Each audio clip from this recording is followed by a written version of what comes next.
Então,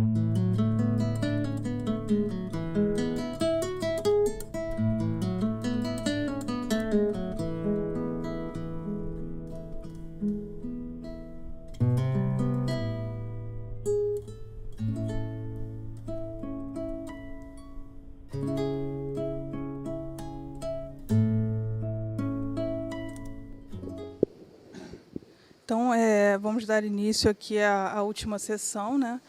O tempo está um pouco reduzido, eu vou dar 20 minutos para cada palestrante. São 2 doutorandos da Universidade de Coimbra. E a gente vai começar aqui com a apresentação do Vasco Almeida, o tema Governação, Instituições e Terceiro Setor, a necessidade de uma abordagem interdisciplinar. Bom dia. Antes de mais, eu queria agradecer o convite, o simpático convite que me foi endereçado, e queria também felicitar a professora Célia, cujo apelido não vou dizer, porque é muito difícil, ainda não aprendi, e ao professor Vital Neves. O tema desta conferência, como podem ver, é sobre governação, instituições e terceiro setor, a necessidade de uma abordagem interdisciplinar. Bom, o que eu vou aqui apresentar é uma parte da investigação que está concluída e ainda não defendida da minha tese, que é orientada pelo professor José Reis. Bom, antes de começar o tema propriamente dito, queria só explicar muito rapidamente o que é isto de terceiro setor, já que é um conceito muito polémico, muito ambíguo, e que tem vários entendimentos. Para obviar a questão, eu entendo, ou identifico-me com a concepção europeia que inclui neste setor as associações, as cooperativas e as chamadas mutualidades. Como vamos ver, é um tema que eu acho completamente inadequado, porque dá uma visão, residualista do setor, de algo que não é mercado, algo que não é Estado, é algo que sobra, mas seja como for, é um tema que está consagrado, e face à diversidade e à enorme ambiguidade de termos que existem, eu não vou complicar mais a história e vou então usar este termo. Ora bem, muito rapidamente eu vou começar por dizer como é que a teoria económica convencional mais tem encarado o terceiro setor, ou como não tem encarado também. Face às evidentes limitações desta abordagem, eu depois, mais à frente, tentarei usar o contributo da economia das instituições para fornecer uma visão mais larga do que é, do papel, do chamado terceiro setor. Parto depois para um ponto sobre o terceiro setor em Portugal, para me focar numa parte mais empírica, que aqui vai ser muito resumida, sobre as IPSS, que, como podem ver, são as instituições particulares de solidariedade social. Foco depois de alguns aspectos da relação entre Estado e as IPSS, fundamentalmente os aspectos financeiros. Ora bem, em primeiro lugar, queria dizer que só muito tarde os economistas convencionais dedicaram a sua atenção ao terceiro setor. Só, digamos que as primeiras abordagens surgem a partir dos finais da década de 70, portanto 80, e de certa forma entende-se que seja assim. Para além de algumas honrosas exceções, que não vale a pena referir, mas seja como for, digamos que a grande parte da economia convencional só acordou muito tarde para o terceiro setor. E digamos que até acordou quando já era evidente, quando ele já não era de forma alguma passível de ser ignorado face ao crescimento que começou a ter na década de 70, 80 e face ao seu papel na coordenação dos sistemas socioeconómicos. Bom, e desde logo teve uma dificuldade enorme em abordar de um setor extremamente heterogéneo, com múltiplas racionalidades, o que se entende de uma economia sempre com, vá lá, preferências por causalidades únicas. Bom, e, muito curiosamente, uma economia que estava, digamos, habituada a ver o mercado como o único mecanismo, ou dos poucos mecanismos para a afetação dos recursos escassos, e do Estado também, no caso em que eram vistas falhas óbvias para esse mercado. Portanto, com esta, digamos, com este ponto de partida, é claro que o terceiro setor foi visto apenas como um resíduo, como um subproduto das falhas do mercado e do Estado. Surgem 4 teorias, que eu não vou ter tempo para referir, 4 teorias mais importantes, mas todas elas, de uma forma ou de outra, acabam por dizer isto. O terceiro setor surge porque ou é o mercado que falha ou é o Estado que falha. Bom, curioso é ver também que esta visão negativista sobre o terceiro setor não tem paralelo nas outras ciências sociais. Se nós olharmos, por exemplo, quer para a ciência política, onde Tocqueville, desde 1800 e tal, desde 1840 pelo menos, fala no importante papel que as associações podem ter, a Douglas, que fala na diversidade e na importância das várias formas de provisão social, na história, com Peter Hall, na sociologia, enfim, nós temos múltiplos exemplos que destacam que realmente as outras ciências sociais, exceto a economia, sempre viram o terceiro setor não de uma forma residual e não de uma forma negativa. Viram-no com uma racionalidade própria e com uma cognição própria, por assim dizer. Ora bem, a questão que se põe é porque é que a economia destinou este lugar residual ao terceiro setor. Bom, já aqui foi falado muito sobre os limites de um paradigma dominante. E é claro que as razões encontram-se aí, não é?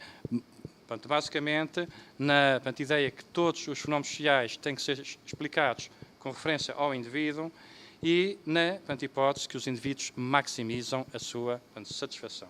Ora bem, digamos que estes dois postulados, é que se podem juntar, concluem que a empresa social, ou que o terceiro setor, é, de certa maneira, uma forma desvirtuada da empresa capitalista, pouco eficiente e pouco racional. Bom, no entanto, se nós mudarmos o enfoque para outras economias, e que já foram aqui muito faladas, é claro, temos uma noção completamente diversa do que pode ser o terceiro setor. E, neste caso, falo da economia das instituições, dizendo, antes de tudo, face à diversidade enorme que existe dentro desta corrente económica, que, a premissa básica que as une é que as instituições importam.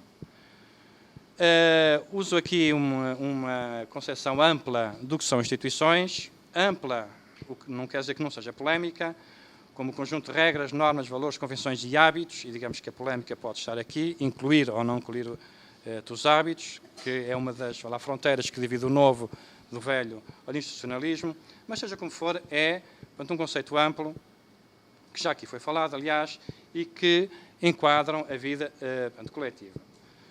No entanto, e para aquilo que me interessa aqui, gostaria de focar outro aspecto pelo qual podem ser vistas as instituições. Elas medeiam, de facto, conflitos sociais. Elas constituem um equilíbrio político entre atores diferentes, com poderes diferenciados. A ideia de instituições remete-nos também para uma visão da economia e dos sistemas sociais que está longe da ideia bipolar de Estado e mercado. A economia, eu gosto de dizer isso, claro que toda a gente concorda, certamente, mas é de uma maneira simples de sintetizar uma ideia importante, que as economias nada mais são do que, ou podem ser vistas como configurações institucionais complexas, não constituídas apenas pelo Estado e pelo mercado, mas pelas chamadas hierarquias empresariais, pelas redes, pelas comunidades e pelo terceiro setor. É uma concepção já conhecida, que se deve a Boyer e a Hollingsworth, se bem que foi aqui, digamos, adaptada, porque eles apenas falam em associações e eu, digamos, puxei, digamos que ampliei a ideia deles para falar também em terceiro setor. Ora bem, a partir então do momento em que se encara as economias como configurações institucionais complexas, a governação pode ser vista também, como diz o professor Zé Reis, como um problema, uma questão de coordenação de ordens relacionais diversas. Bem, o conceito é mais amplo, eu sintetizo aqui porque, digamos, tem quadros com aquilo que eu quero explicar. Ora bem, o conceito de instituições remete-nos também para a diversidade, isto é, a forma como se apresentam as diversas configurações institucionais complexas é muito diversa e varia devido a uma série de condicionantes históricas, sociais, políticas, etc. Ora bem, o que se liga à conhecida abordagem das variedades do capitalismo, que traz consigo o conceito central de complementaridade institucional. Ora bem, mais uma questão muito polémica, que eu vou passar por cima, vou só para referir, já que este conceito é, por natureza, também um conceito algo polémico, isto é, pode ser visto de várias formas, pelo menos de 3 formas ele pode ser visto. Como sinergia, que é, vá lá, o seu aspecto económico, que diz que a presença de uma dada instituição pode reforçar a eficácia de outra, de uma visão que tem perigos, vá lá, funcionalistas, ou que pode ter. Complementaridade como suplementaridade, quer isto dizer que 2 partes completam-se para formar um todo, por exemplo, e outro conceito que é a complementaridade no sentido de coerência institucional. Ora bem, digamos que estes conceitos podem ser usados todos, complementarmente também, tal como o próprio conceito, desde que ele seja explicado e em situações, vá lá, particulares muito concretas, mas já lá vamos.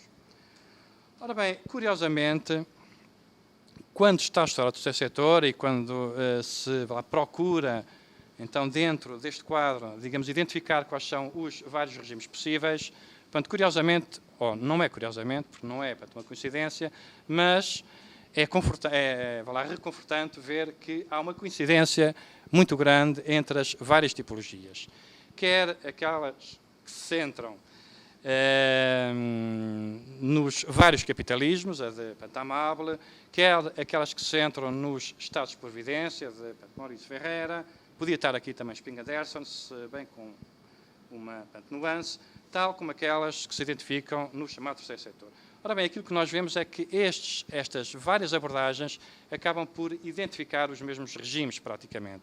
O nórdico, e estou a falar a nível europeu, o nórdico, o continental, o anglo-saxónico e o da Europa do Sul, ou também conhecido por falar mediterrâneo. É claro que isto não é uma coincidência. O que acontece é que as economias vão se desenvolvendo, digamos, através das conexões entre as várias partes do sistema económico. Isto é, criam-se complementaridades, criam-se coerências que, de certa maneira, podem ser vistas depois, quer olhemos para o Estado, quer olhemos para a política social, quer olhemos para o próprio terceiro setor. Portanto, não é, digamos, uma coincidência e acho que vai ao encontro do que eu estou aqui a defender. Bom, já que o meu... Exatamente, já que o meu tema são as IPS em Portugal, estão ali, recenseadas, e Portugal costuma ser incluído dentro deste modelo, estão ali recenseadas algumas das características que costumam ser apontadas aos países da Europa do Sul. Como vêem, o panorama é assim, estou um bocado pessimista, mas convém ver também que o quadro comparativo é a nível europeu e, como sabem, a nossa posição é, relativamente, bom, resumindo, cá para baixo, quando se compara com outros países. Ora bem, quer a nível de competitividade, quer a nível de sistema financeiro, quer a nível de estado de providência, fraco, etc, etc, etc. Eu podia estar aqui vários tempo a falar acerca disto, mas aquilo que me interessa é ver como é que o terceiro setor emerge dentro deste tipo específico de capitalismo. Ora bem, este slide também resume uma história grande em poucas linhas, também que eu não vou ter muito tempo para contar, mas a ideia é explicar como é que ao longo da história se foi formando o terceiro setor, porque o terceiro setor, não com este nome, já existia desde que o nosso país existe, e o mesmo se passa com outros países, como por exemplo a Inglaterra. Ora bem, e nós vamos vendo que aos poucos e poucos, à medida que se vai formando um certo tipo de capitalismo, vai-se formando também, ao mesmo tempo, um certo tipo de terceiro setor em conexão, claro, com os vários setores, com o Estado, com a Igreja, com o mercado, com o sistema financeiro, etc.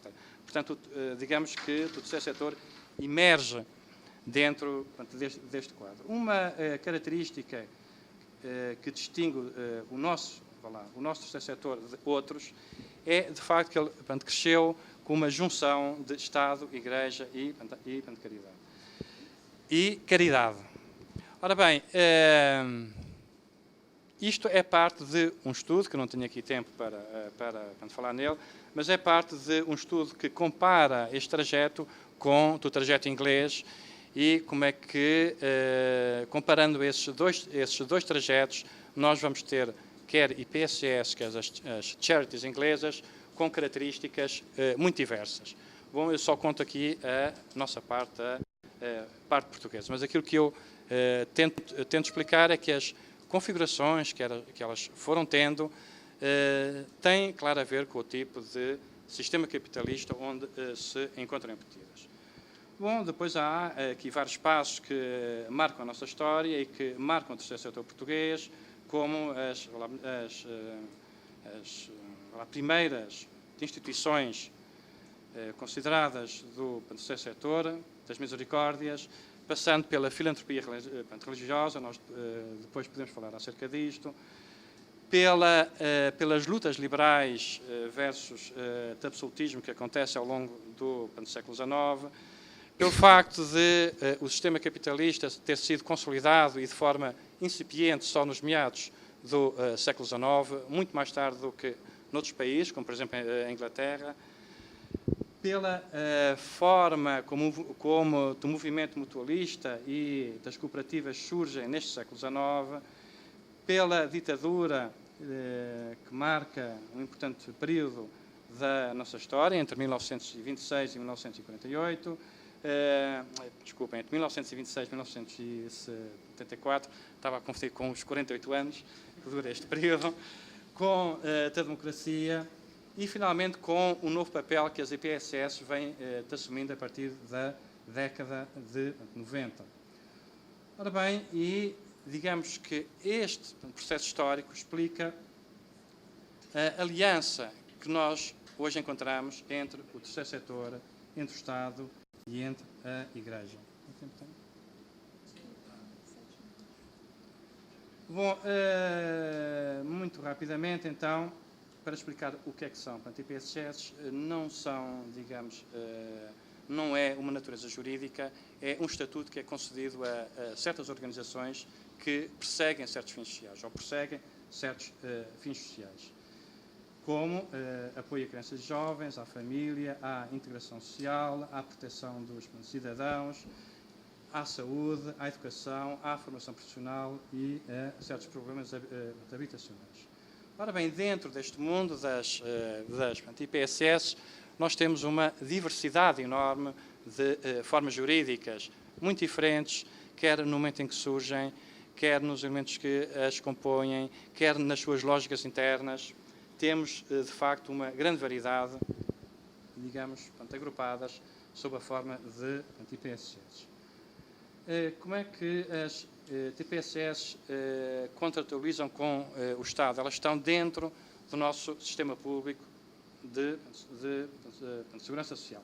Quer dizer, dentro, pronto, eu não vou entrar aqui, mas pertencem a este sistema. Basicamente, desde 1984, este sistema é composto pelo regime contributivo, pelo regime não contributivo e pela ação social.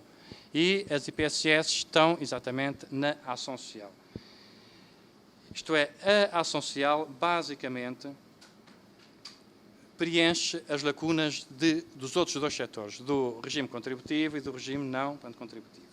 Ora bem, esta lei conheceu várias alterações, mas seja como for, ainda se distinguem estas três facetas hoje. Há um regime que, de facto, que inclui todas as pessoas, todos os cidadãos que descontam e que estão acobertos de certos riscos sociais, aqueles que não descontam e, finalmente, a ação social.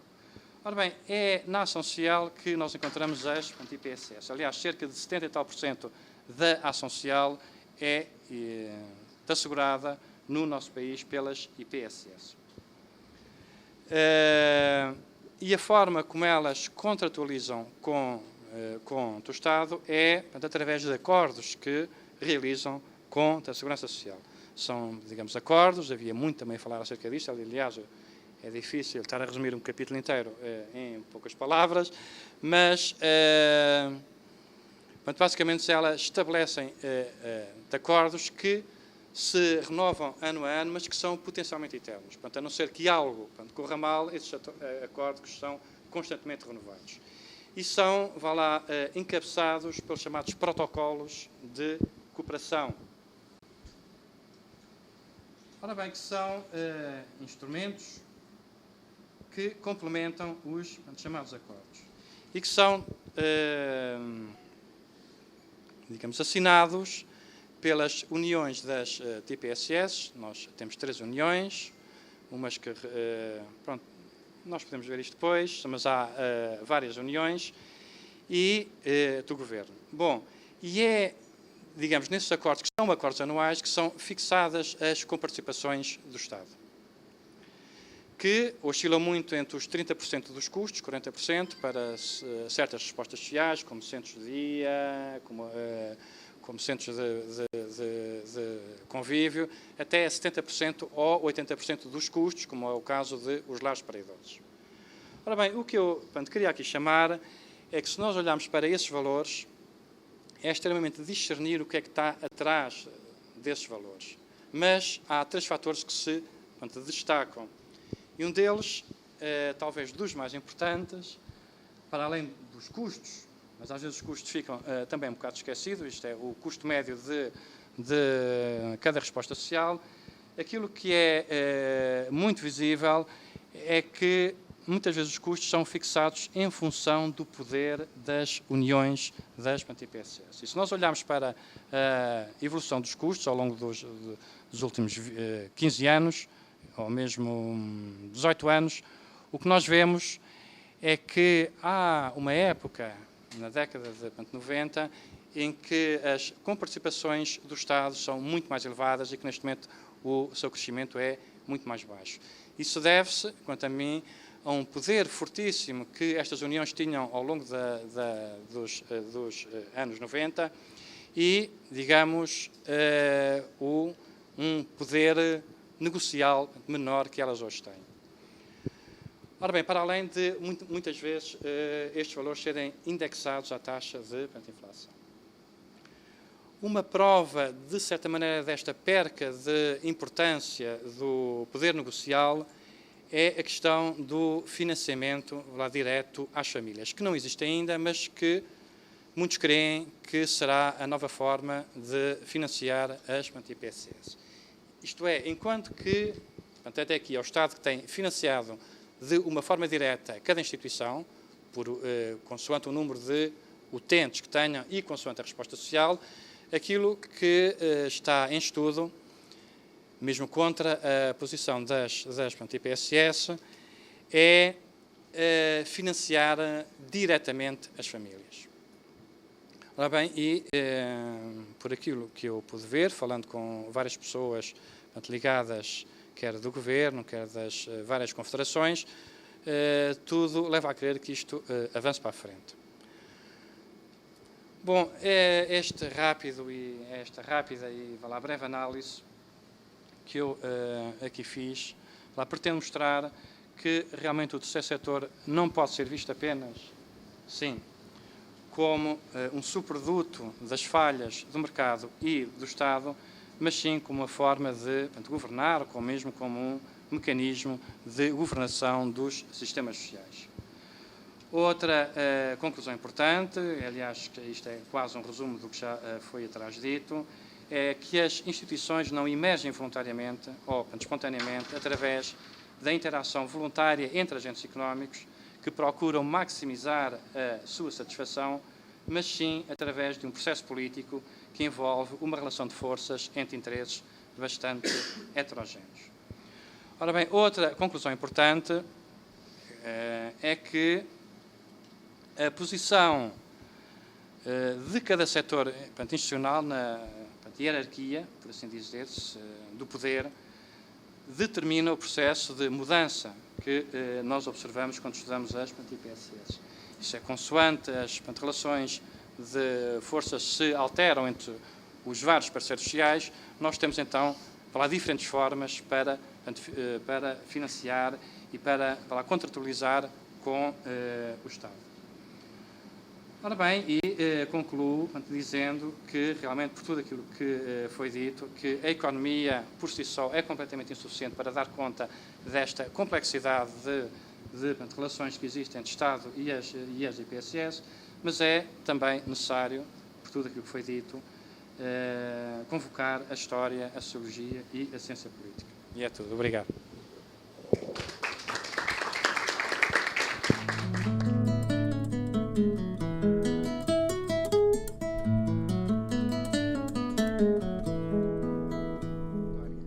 O que procuraria apresentar aqui é uma questão que, face à dissertação que estou a tentar desenvolver, orientada pelo professor José Reis, é um tema que desde o início é muito central, também por esta razão da minha trajetória, e que é, perante a tentativa de relacionar a importância da governação com a economia das cidades, há um esforço prévio que para mim é maior e que é o de tentar identificar e definir o que tem sido a análise da economia sobre as cidades e, portanto, o que têm sido os contornos, os fundamentos da economia urbana. E a tentativa que hoje aqui tentaria trazer era a de um primeiro exercício ainda não completo, porque é a tentativa do confronto daquilo que são as formas dominantes do entendimento do espaço urbano e da economia espacial urbana na economia, e tendo por referência aqui, em larga medida, estes fundamentos da economia neoclássica, com uma primeira tentativa de abertura a outros conhecimentos, nomeadamente à geografia, em primeira instância. E aqui vou seguir muito alguns dos trabalhos do Paul Krugman, que justamente identificam as limitações do ponto de vista da economia dominante, se quisermos colocar assim as coisas. A este exercício há um outro exercício importante, mas esse seguir-se-á e que é de justamente tentar alcançar uma perspectiva institucionalista em economia sobre a economia urbana, que justamente valoriza a importância dos processos de governação. Há um reconhecimento que, nomeadamente, o Paul Krugman faz, mas que não é apenas dele, de uma divergência que se verifica entre o fortalecimento do rigor e dos métodos que a economia dominante, que o mainstream tem seguido, e como isto se traduz num afastamento e numa periferização dos estudos da localização e, portanto, da incorporação do espaço no pensamento económico, nomeadamente em economia urbana. E, portanto, ainda que, paradoxalmente, a economia urbana seja a disciplina ou uma das disciplinas, juntamente com a ciência regional, que na economia melhor procura incorporar a questão espacial. Simultaneamente, e talvez por isso é que se coloca a questão de saber porque é que há uma dificuldade da parte da economia em reconhecer esta área como um domínio de pleno direito, se quisermos colocar assim as coisas, no pensamento económico. E, portanto, a questão que eu aqui ponho, ou as questões, são duas hipóteses. Esta dificuldade vem de existir um problema de fronteira, uma vez que o espaço o associamos imediatamente à geografia, e, portanto, esta dificuldade vem de dizer, bom, isto já não é economia a partir de um certo ponto, ou é um problema de método? Isto é, este não reconhecimento ou dificuldade de reconhecimento de muita da produção em economia urbana vem do facto de haver uma noção clara de até onde é que pode ir a metodologia em economia que reconheça a produção científica que é feita no âmbito desta ciência. Para isto, importará talvez ter alguma noção do que é que se entende por economia urbana, havendo, obviamente, noções bastante distintas e que caminham, de facto, para entendimentos bastante mais fechados do que é a economia urbana, do que deve ser. Aqui uma definição de Edwin Mills, em que é curiosa porque diz um conteúdo especificamente urbano, e aqui delimita, do ponto de vista territorial, o que é que a economia urbana deveria estudar, e por análises económicas específicas. Eu acho que esta expressão pode ser vista como representando, de facto, o problema da fronteira do método. Até onde é que a economia, mediante as metodologias que usa, pode estudar o urbano, e a partir de onde é que eventualmente já se coloca a questão de saber se isto ainda é economia urbana enquanto conhecimento disciplinar ou já ultrapassamos uma fronteira e entramos numa zona híbrida de relação com outras ciências. Uma segunda definição em que aqui fica muito claro o método e o critério e o fundamento, no fundo, da economia urbana, e que é as decisões da localização baseadas na maximização da utilidade dos agregados familiares e do lucro das empresas, mostrando como estas decisões explicam a formação de cidades com dimensão e perfil. O que, de outro ponto de vista, aqui mostra, e vamos ver isso um pouco mais adiante, que o olhar da economia urbana convencional, eu vou-lhe chamar assim para distinguir dos contributos que depois procurarei ilustrar, no sentido de ultrapassar este fechamento que me parece existir no entendimento da economia dominante sobre a economia urbana, e, portanto, a delimitação e uma relação muito forte entre as forças económicas e a explicação das cidades. Mas vamos ver isto um pouco mais à frente. No caso, uma outra formulação que já me parece muito mais aberta e muito mais suscetível de suscitar a convergência com outras áreas da ciência. É esta definição do Paul Krugman, do Fujita e do Venable, muito simples, em que diz a questão de fundo para os economistas é de saber como organiza a economia o uso do seu espaço. E ele, mais uma vez, diz a resposta curta para a maior parte dos economistas é que eles não lidam de todo com esta questão. E quando o fazem, recorrem a um determinado tipo de modelos. E eu tentaria agora, de seguida, caracterizar, pegando em alguns exemplos, aqueles que são os mais marcantes do ponto de vista da tentativa de estabelecer e de modelar uma economia urbana, tentaria mostrar nesta primeira parte aquilo que é aceite sem reservas pelo pensamento económico dominante como sendo economia urbana.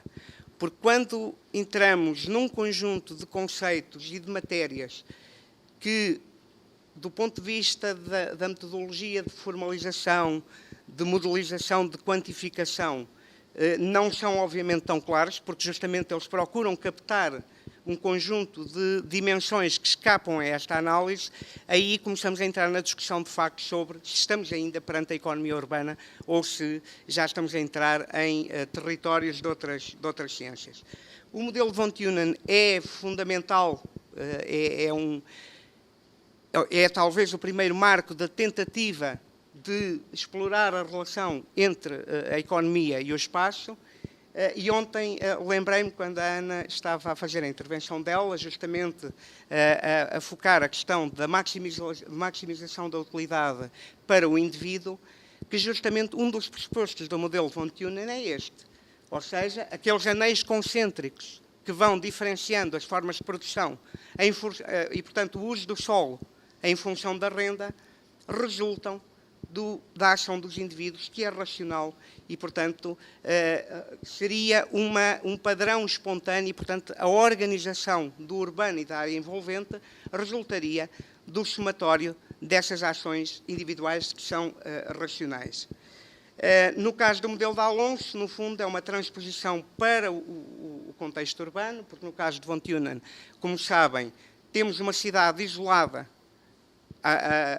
à volta da qual se vão formando estes anéis nas formas de ocupação do uso do solo. No caso do modelo de Alonso, a racionalidade é a mesma e, portanto, como é que, face ao centro de negócios, os indivíduos, quer do ponto de vista das locações, quer do ponto de vista da residência, vão estruturando o espaço da cidade. Um aspecto destes dois modelos, e daí diferenciá-los de outros que vêm a seguir, é o facto de considerarem sempre uma cidade isolada. E isto tem, do ponto de vista da metodologia, uma leitura que eu acho que é significativa, e que é a tentativa de olhar para a cidade em laboratório. Mas já lá vamos a isto também. Dois outros modelos, apenas a título de exemplos, para mostrar que aqui já estamos a tentar pensar não na cidade isoladamente, mas nas relações entre as cidades. E, portanto, quer do ponto de vista da dimensão da cidade, que aqui, no caso de Anderson, e Anderson, curiosamente, eu coloquei-o aqui pela razão de que realmente é um modelo que explora a relação entre várias cidades, mas, em boa verdade, ele entra depois com um conjunto de conceitos que já o permitiriam também colocar na segunda parte desta perspectiva sobre a economia urbana. E, portanto, aqui há uma relação entre a concentração e os benefícios, com um elemento curioso do ponto de vista da lógica da ação dos indivíduos e dos atores. É que, portanto, ele defende que há um ótimo que resulta de um equilíbrio entre a capacidade de crescimento de uma cidade e o momento em que, a partir do qual ela começa a gerar deseconomia urbana. E, portanto, em função até da atividade dominante, nós temos ali duas curvas. Uma, no caso de uma cidade têxtil, que atinge mais rapidamente, do ponto de vista das infraestruturas, atingiria mais rapidamente o ponto ótimo em termos de crescimento, e uma cidade em que o setor financeiro é dominante e que não atingiria tão rapidamente, em termos de crescimento, este ponto ótimo. Mas, portanto, a noção de que há uma tensão e um equilíbrio que, curiosamente, no segundo Anderson, a percepção do limite e do ponto ótimo cabe à racionalidade dos grandes agentes e a uma capacidade de perspectiva que eles teriam. Portanto, mais uma vez, estamos perante a maximização de utilidade e estamos perante as escolhas racionais, que aqui seriam inclusivamente perspectivas. Isto é, haveria uma percepção por parte destes atores do limite que a cidade deveria ter e a partir do qual se entraria num processo de deseconomia. Depois, o famoso modelo de Cristal, que é trabalhado também com o Losch, em que se procuram analisar a relação entre as economias de escala e os custos de transporte. Ou seja, imaginando um terreno uniforme, uma área uniforme, com a distribuição da população uniforme ao longo deste espaço, a tendência natural, em função da economia de escala e da redução dos custos de transportes, para ir gerando lugares centrais que, do ponto de vista da área de influência, estabeleceriam uma hierarquia. A crítica que normalmente se faz a estes modelos, embora eles já considerem a relação entre espaços urbanos diferentes, e, portanto, não apenas aquele modelo isolado, é, de facto, de encararem os centros urbanos como pontos. E, portanto, a desvantagem que aqui têm de não atender à estrutura interna, embora, em boa verdade, também não era esse propriamente o objetivo. Mas, se num caso de uns modelos se põe um tipo de problemas, aqui poria outro. E, tentando ver qual é a evolução da economia urbana recente, o que nós encontramos é que, de facto, a partir destes fundamentos, e obviamente que com uma preocupação clara de ir fazendo análises mais complexas que atendam à complexidade dos espaços urbanos, são, contudo, estes fundamentos e alguns domínios sectoriais onde a economia urbana se debruça com particular ênfase. A habitação é claramente o domínio mais forte, mas também a questão dos transportes, inclusivamente a questão do governo local, etc. Portanto, mas sempre com o racional destes modelos a estar presente na maior parte das análises. Das síntese que poderíamos fazer do que prevalece na economia urbana, que é plenamente reconhecida no contexto da ciência económica, é de facto esta valorização das dimensões físicas da cidade, do seu significado económico, da sua importância enquanto localização e da relação com a distância. Mas é a cidade física que prevalece, é esta noção. Como vimos também, a partir de alguns modelos, e é uma lógica que, de facto, nas análises que vão sendo feitas, subsiste, o princípio da racionalidade baseada na maximização da utilidade, que tem o pressuposto da competição perfeita, entendendo aqui, sobretudo, a questão da igualdade de acesso à informação e, portanto, que todos os agentes detêm a plena informação e, portanto, a sua ação é condicionada por isso. Por outro lado, esta noção de que, no fundo, a estrutura urbana e a cidade resultariam deste somatório mais ou menos espontâneo das ações racionais dos atores, o que, de alguma forma, é quase a mão invisível do mercado a desenhar a cidade. E, a partir, de facto, de uma ação espontânea, livre, mas porque racional, confere sentido e confere ordem, conferiria ordem ao urbano. Depois há um dado aqui que eu acho que é interessante, e lembrava-me há pouco, eu creio que ontem foi, já não sei quem se referia, penso que era o David, que se referia à aproximação da economia neoclássica à física. Eu creio que temos aqui uma belíssima ilustração, através dos modelos, como há uma tentativa de olhar para o urbano, captando as suas linhas e captando as dinâmicas quase de fluxos da física, não é? E, portanto, esta é uma característica também da economia urbana deste ponto de vista. Em termos metodológicos, de facto, há uma preocupação com a modelização, justamente porque a inspiração de construir o conhecimento em economia urbana sobre as cidades vem muito desta noção da física e, portanto, da descoberta de leis universais, de forças que possam ser identificadas e que estabelecem padrões de ordem e, portanto, a modelização, a quantificação e a formalização são os métodos aceites para produzir conhecimento científico. E há, de facto, um centramento, como dizia há pouco, muito grande nas forças económicas para tentar explicar o urbano, a sua origem e o seu desenvolvimento. Numa das frases da obra de Mills, em que ele tenta justamente dizer que todos os fundamentos, todas as forças, no fundo, têm, ou são económicas, ou têm uma lógica económica, nesse sentido de o custo menos oneroso para as ações. E, portanto, ele diz, bom, mesmo no campo da interação social, um conjunto de pessoas apenas cria uma área urbana, porque têm esse interesse da interação social, caso não haja uma solução menos onerosa alternativa. E, portanto, encontram-se uma série de fundamentos que eu não digo que anulam por absoluto, mas menorizam claramente fatores históricos e um conjunto de motivações muitíssimo menos tangíveis, obviamente, da formação e da gênese das cidades.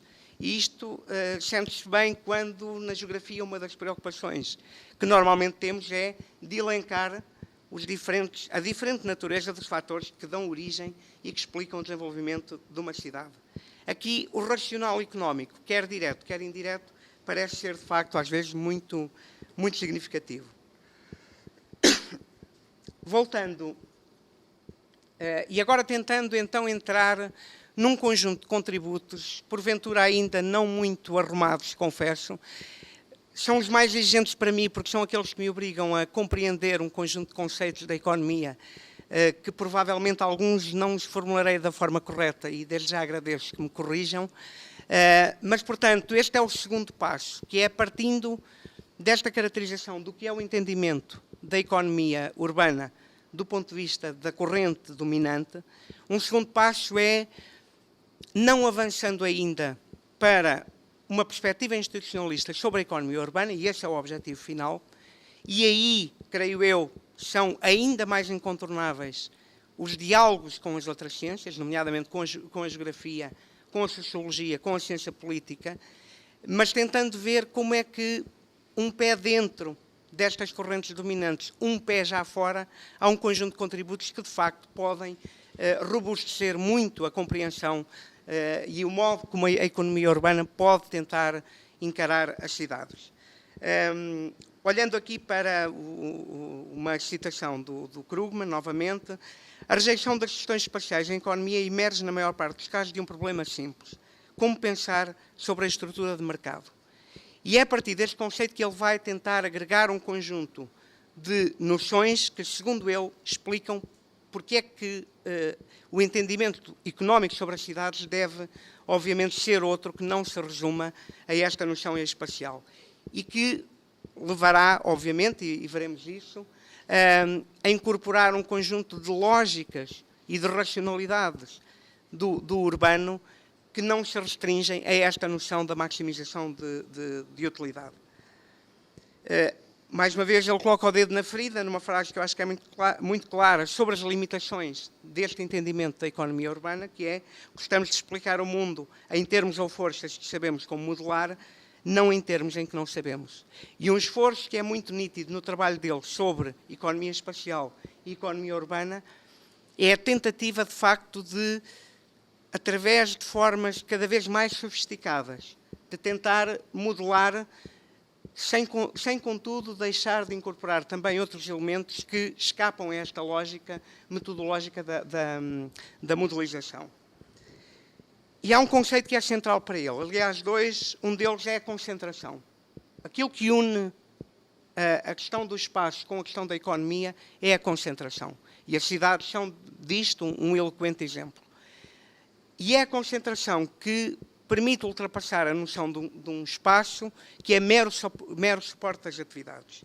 Há um outro conceito muito importante que é os rendimentos crescentes. Eu do inglês tinha lido como retornos crescentes, depois felizmente iluminaram-me e disseram-me que a forma mais correta de traduzir este conceito é os rendimentos crescentes, que o Paul Krugman entende como o sinal claro de que o urbano e a concentração é muito mais do que um jogo estático dos fatores.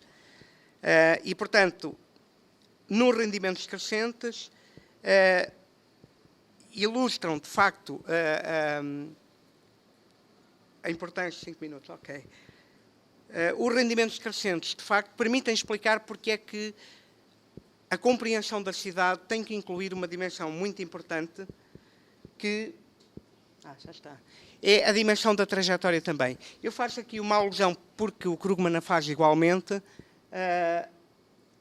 à concentração e às externalidades do Marshall. Portanto, a trilogia entre a noção do trabalho de mercado comum. Eu traduzi isto pelo Labour Market. Ainda pus mercado associado, mas creio que não é a melhor tradução. Não sei... Bom, mas depois vemos. Ou seja, a vantagem que há em empresas, inclusivamente do mesmo setor, se localizarem na proximidade umas das outras.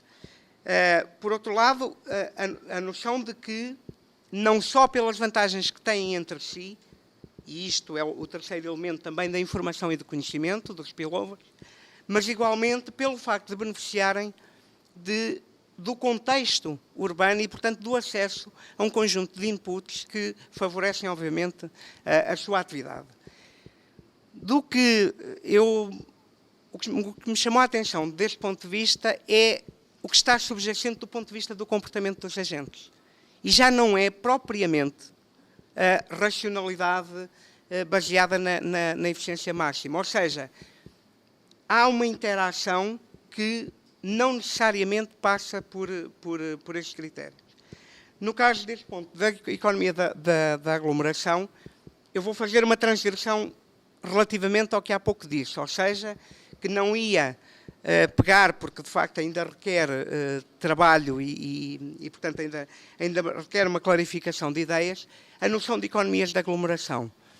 E o modo como eu vou tentar pegar neste elemento, que eu creio que permite um claro avanço sobre o modo como a economia pode olhar para as cidades. Aqui sim, na formulação que aqui está, curta, é uma formulação que já incorpora muitas dimensões que eu creio que a perspectiva institucionalista sobre a economia urbana há de trazer. Ontem, quando o professor José Reis falava nos contextos da ação e nos lugares de acumulação de saberes e competências. Ora, eu creio que a cidade é isto. E, portanto, esta visão da cidade não como suporte, mas como uma ecologia complexa, certamente, mas específica para a economia, pode ser uma forma interessante de colocar isto.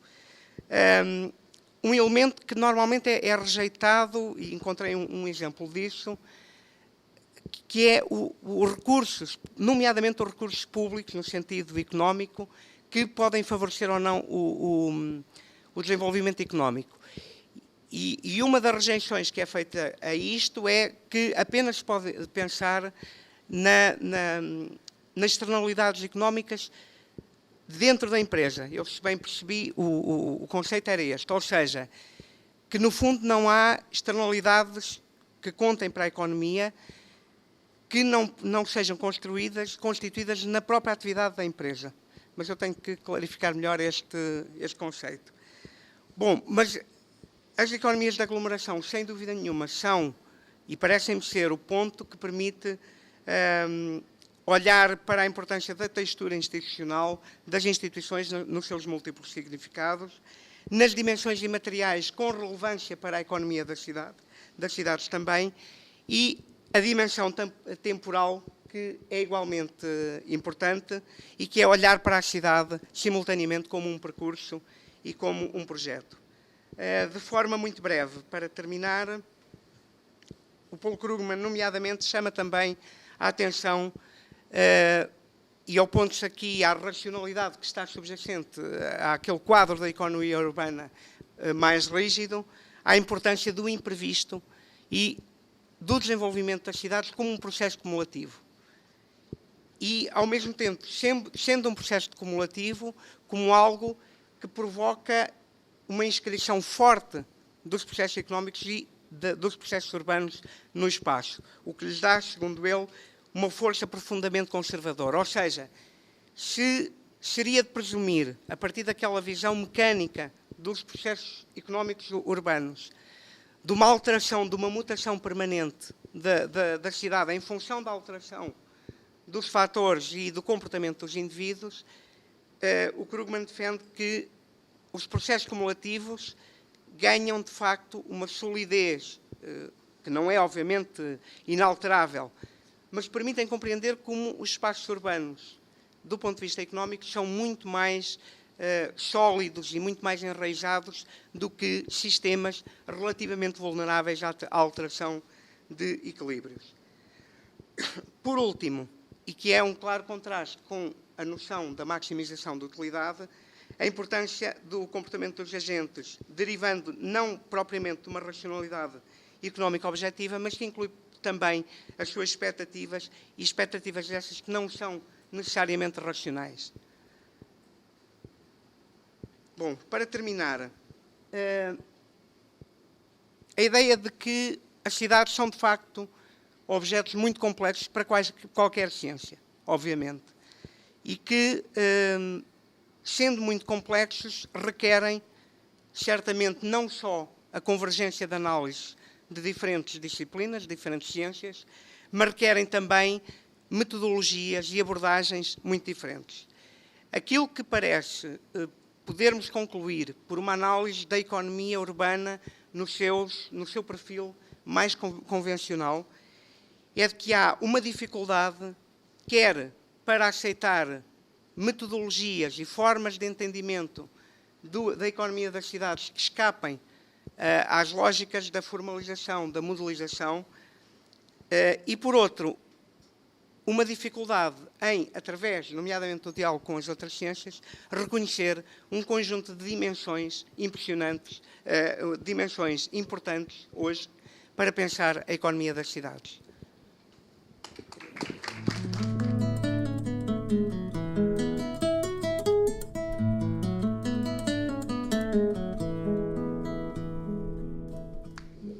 Gostaria de agradecer a exposição dos apresentadores. Nós temos tempo para perguntas? Sim, então vamos passar agora para as perguntas. Alguém tem alguma... Vou fazer uma pergunta ao Nuno sobre essa relação entre... Ele é o Nuno? Nuno, então. Sobre essa relação entre geografia e economia. Você vem da área de geografia, não é? E a área de geografia econômica, até que ponto existe uma interdisciplinariedade aí, ou seria mais uma manifestação de imperialismo econômico, no sentido em que os economistas estão utilizando seus próprios conceitos? Há realmente interação com a geografia? Essa é uma primeira questão. Quer dizer, em que medida existe isso? Ou a geografia econômica, na verdade, é uma nova área da qual Krugman é um dos protagonistas, que representaria, né, uma intromissão, entre aspas, né, dos economistas em um território que era, em mais de um sentido, né, normalmente habitado pelos geógrafos. Ou seja, existe alguma importação realmente de conceitos da geografia para serem utilizados em economia aí? E aí isso me leva a uma outra questão. O teu trabalho foca na questão da economia urbana, né, das cidades. E você se refere com frequência ao Krugman. E o Krugman, claro, é o grande responsável pelo ressurgimento da geografia econômica. Essa foi uma das razões que ele ganhou o Prêmio Nobel há 1 ano e meio atrás. Agora,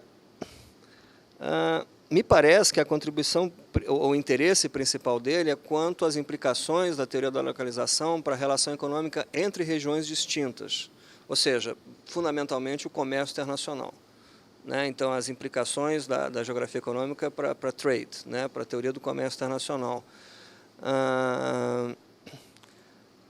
Então, talvez você pudesse esclarecer melhor em que medida isso está relacionado com alguma contribuição que ele tenha feito que realmente me escapa, na área especificamente de economia urbana, ou seja, da economia das cidades, né? Que, se isso faz parte da agenda de pesquisa dele, me parece que é secundário em relação a esse interesse dele sobre as implicações porque, claro, a localização das cidades econômicas é absolutamente crucial para explicar o comércio internacional, né? E eu acho que sempre me pareceu essa, digamos assim, o foco básico. Queria fazer uma pergunta para o Vasco. Então, a sua tese, né? Esse é o seu projeto de tese, o capítulo? Sim, dois capítulos. Uhum. Você quer estudar governação, instituições, terceiro setor, e pelo que eu entendi, você está querendo, pelo menos nesse trabalho, fazer uma abordagem institucionalista do terceiro setor, porque você chegou à conclusão que a abordagem convencional ela não dá conta de uma série de problemas que te interessam, né? Eu acho um projeto extremamente importante, né? E tem algumas questões assim, em relação ao terceiro setor, a partir até da experiência brasileira, né? Essas IPSS, imagino eu, que sejam as equivalentes às nossas ONGs, NGOs, organizações sociais. Não. São... Não, lá sim, internacional. Uhum. Mas também são agentes de assistência social. Ah, não? Então, mas é exatamente o que eu queria saber. Tá. Então, as IPSS de vocês são as nossas ONGs. Perfeito. Então, a minha pergunta procede. Era isso que eu estava perguntando. Bom, então, nesse caso, eu acho que aí tem duas questões que são realmente interessantes, né? Uma é você fazer uma abordagem descritiva, mais realista, né? Dessas emergências, dessas entidades, da sua lógica de ação, de como é que se relaciona com o setor público. Eu acho que realmente a abordagem institucionalista me parece extremamente adequada. Mas eu acho que há uma questão também normativa aqui, né? E a gente, então, fazendo um gancho com a nossa mesa anterior, da ideia da dificuldade de separar fatos e valores, né? A experiência brasileira de organizações não governamentais trabalhando com o governo na ideia de parceria para a implementação de políticas públicas na área social, né? No Brasil, por exemplo, programas de capacitação na área de saúde pública, muitas dessas atividades são terceirizadas pelo governo para essas organizações. Além disso, essas organizações elas participam nos governos locais como um dos stakeholders que se encarregam de implementar políticas, monitorar políticas, fazem parte de conselhos municipais, então tem uma atuação de quase que de agentes políticos, né?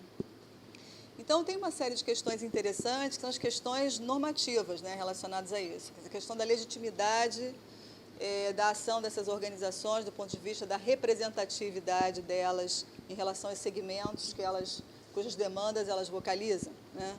Por exemplo, na área de saúde, será que elas realmente representam um conjunto de stakeholders interessados em políticas públicas? E também, quer dizer, de um lado em relação aos seus representados, do outro lado em relação às relações com o próprio governo, que aí coloca toda uma questão de regulação extremamente importante, porque você tem problemas de captura possíveis, né? As ONGs preferidas do governo, né?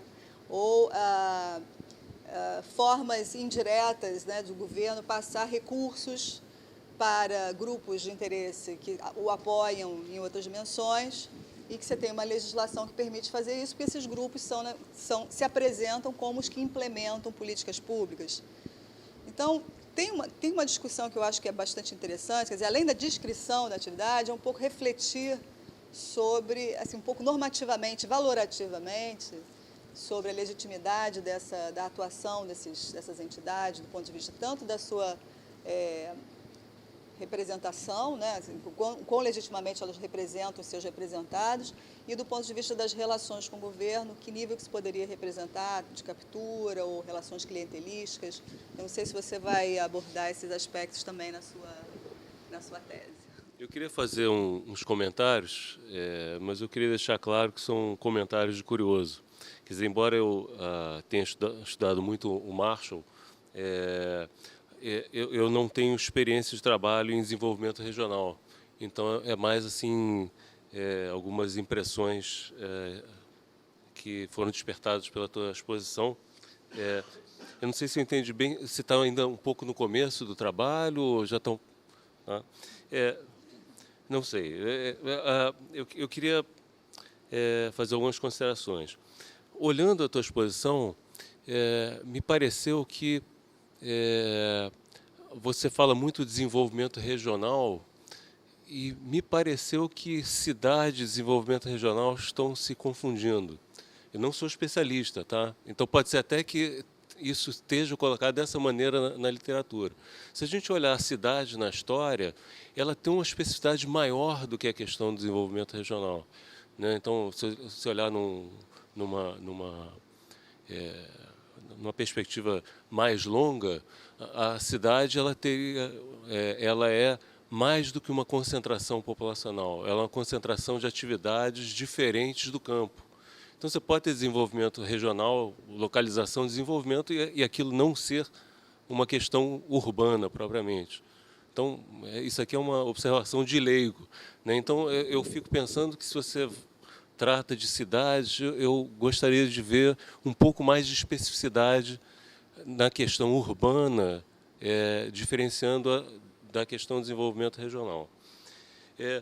Para a questão do desenvolvimento regional, eu acho que tem na história empresarial algumas referências que são importantes, que eu nunca explorei, mas assim sempre tive vontade de explorar. Quer dizer, na verdade, o desenvolvimento regional é um desejo meu, mas que ainda está mais para frente.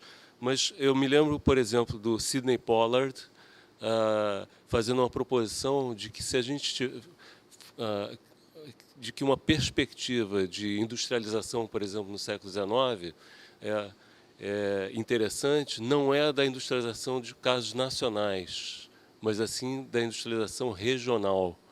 A ideia de que o desenvolvimento, mesmo no século XIX, embora a gente fique falando na industrialização alemã, na industrialização inglesa, a questão regional ela é muito intensa e deveria ser mais valorizada do que normalmente é. Mas a gente está falando de desenvolvimento regional e não urbano, né? Então, dentro desse regional tem questões urbanas e locacionais.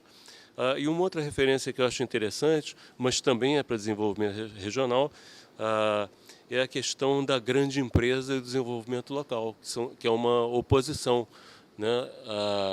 E dentro dessa questão, o Chandler é um modelo da grande empresa, e a gente falaria das economias internas, à empresa, né? E eu fiz algumas referências ontem na questão de que o Marshall fazendo a exposição de que a empresa se torna, a questão da redução dos custos de transporte, a questão da informação, torna a empresa locacionalmente independente.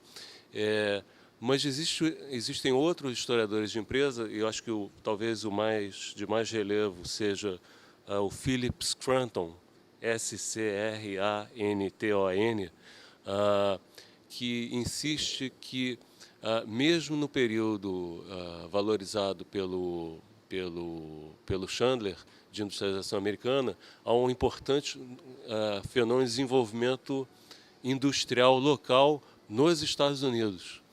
E aí o livro dele, chamado Endless Novelty, fala de uma meia dúzia de regiões que seriam distritos industriais no próprio Estados Unidos, rivalizando com a experiência da grande empresa. Então, seriam casos locais. Mas, mais uma vez, eu fico na dúvida se é a questão urbana ou regional. Está claro? Só uma pequena nota. Eu, quando observo estes dois temas, que em si são muito diferentes, vejo-os a partir de uma raiz comum, que é o de saber como é que os processos de governação nas sociedades contemporâneas desencadeiam mecanismos e processos que evidenciam a sua natureza necessariamente complexa. Quer dizer, dizendo uma trivialidade, a governação não é um processo unidirecional, nem concentrado num único mecanismo, mas justamente convoca vários mecanismos. Convoca-os para dar respostas, é o caso do Vasco, e claramente o tema dele parece-me que tem uma ligação diretíssima àquilo que discutíamos aqui há bocado sobre a forma como os valores, eles próprios, são manuseáveis pela análise. Porque o que é que se passa, em 2 segundos? Porque é que em Portugal estas instituições, numa relação contratualizada com o Estado, que não é uma relação de representação política, mas uma razão de prestação de serviços, porque é que elas emergiram de tal forma? Por uma razão muito simples. Porque se tornou, por uma razão muito simples, entre muitas outras, porque se tornou intolerável de um ponto de vista coletivo, de um ponto de vista de valores, de um ponto de vista de percepção da sociedade, se tornou intolerável que certos limiares de conforto, de bem-estar, de serviços, não fossem garantidos. Quer dizer que os idosos não tivessem assistência e permanecessem sozinhos em casa, que os níveis de higiene ou de saúde baixassem para lá de determinados níveis. Bom, este é um dos pontos, daqueles muitos que discuti com o Vasco, que me parece absolutamente crucial nisto. Ou seja, nós temos aqui, do tal ponto de vista da governação, temos várias coisas, todas aquelas que ele explicou, mas temos também uma que é a irredutível impossibilidade de, em sociedades que atingiram determinados níveis de organização, contemporizar com determinados valores não satisfeitos.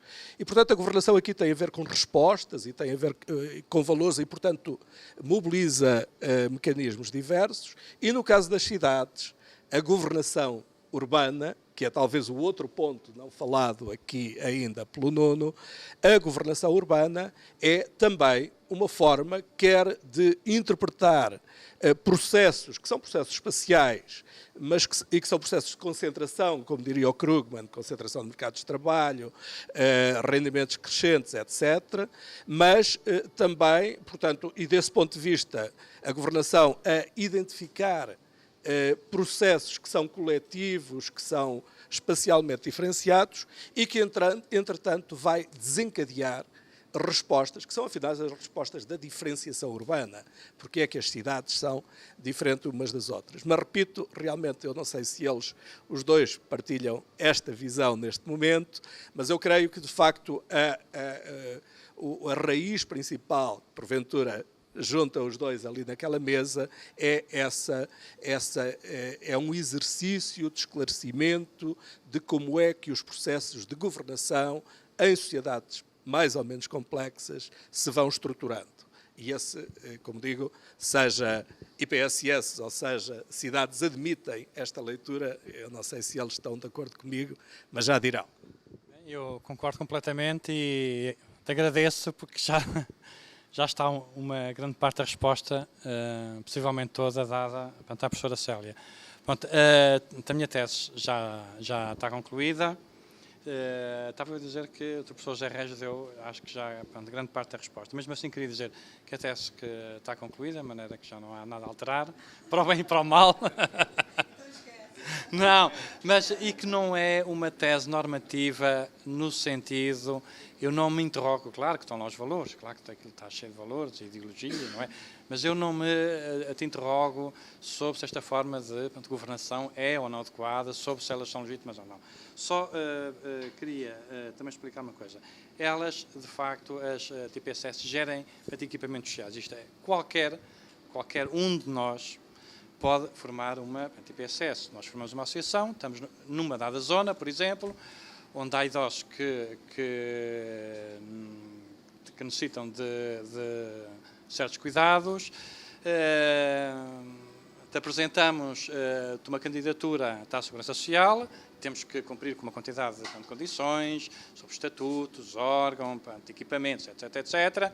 E desde que se considera que estejam cumpridas essas condições e que realmente que é necessária essa IPSS, é concedido esse apoio. Portanto, isto funciona mais ou menos assim. Portanto, penso eu que não é exatamente a mesma coisa que uma ONG. Não se cria... e são, depois, contratos, como eu disse há pouco, são potencialmente eternos. Renovam-se de ano para ano e desde que haja orçamento, cada utente é comparticipado pelo Estado num valor fixo que é igual para todas as IPSS, para todas. Um lar para idosos, neste momento, é financiado por cada utente para mês de 300 e tal euros e esse valor é exatamente igual para todas as IPSS. Eu creio que, em boa verdade, o grande interesse do Paul Krugman é a economia espacial. E é verdade também que, porventura, onde ele procurou explorar a questão da economia espacial é muito do comércio internacional. Há uma passagem curiosa que ele diz, bom, mas a lógica é a mesma. Aliás, ele chega a dizer, se queremos compreender o comércio internacional, podemos descer aos países e podemos descer ao interior dos países e às regiões. Não é? Ou seja, por isso daí eu me parecer, sinceramente, que aquilo que ele procura é, de facto, esta ligação entre os processos económicos e o espaço. E uma interpretação destas relações e desta inscrição espacial da economia que seja mais rica e vá mais além e dê conta, aliás, usando a palavra do território, mais do que do espaço, e que dê conta desta ligação. Tenho dificuldade em dizer as diferenças substanciais com a geografia económica. Diria o seguinte, a geografia económica, porventura, naquilo que pode perder em profundidade e na construção, eventualmente, de um discurso muito autónomo sobre a perspectiva geográfica da economia, ganhará muito, eventualmente, pelo facto de ir buscar contribuições, nomeadamente os modelos. Não é? Uma boa parte deles é feita por economistas. Aquilo que nós aprendemos na geografia, seja ao nível do ensino básico, seja do ensino superior, os modelos são-nos apresentados como isto é conhecimento da geografia. Não é? E, portanto, eu tenho muita dificuldade em dizer que há diferenças, ou seja, a geografia económica, porque não pensá-la como uma área importante para a economia e porque não pensá-la também igualmente como uma área importante para a geografia. Provavelmente, e isto parece-me que não é difícil de demonstrar, no caso da geografia, uma visão que já de si é mais pluridisciplinar, neste momento, porventura, é mais forte. E, portanto, a compreensão de que há um conjunto de dimensões de natureza social, de natureza ambiental, etc., que a própria geografia, à partida, já dá como pressupostos para a tentativa de definição de uma área, como é a geografia económica.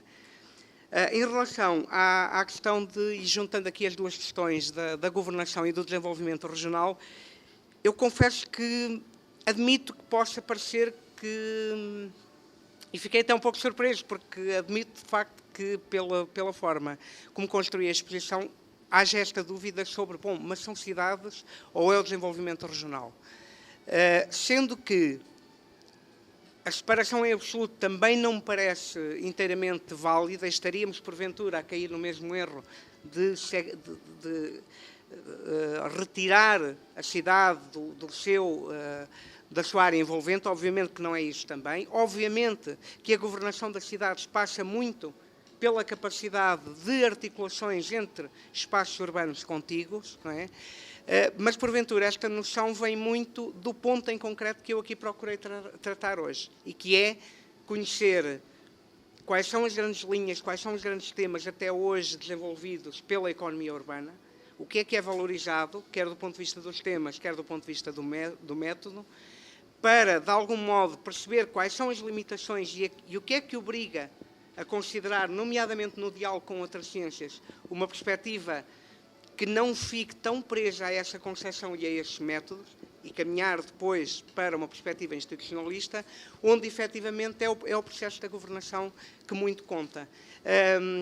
Tanto quanto poderia dizer que a grande questão que procurarei explorar, comprovar ou infirmar com o trabalho da dissertação é esta, é de ver o próprio processo de governação como um recurso económico e social, que, do ponto de vista daquilo que é hoje entendido como as fronteiras da economia urbana, realmente pertenceria a outro domínio que não económico e pertenceria, em termos científicos, a outro domínio que não a economia.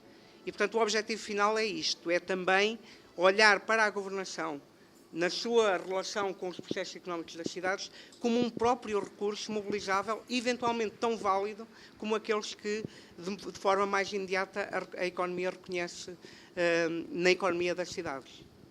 Creio que era isto. Bom, primeiramente gostaria de agradecer o convite da professora Célia Lessa, né, que também é minha orientadora, para participar aqui desse evento, aos palestrantes Vasco e Nuno, e a presença de todos vocês. Então, sem mais, né, a gente termina aqui essa sessão. Passar a palavra para a Célia. Obrigada a todos. Eu e o Vitor já estamos aqui conspirando para fazermos um workshop em Coimbra em 2011. Só estamos aqui resolvendo o tema. Bom, boa tarde a todos. Obrigada.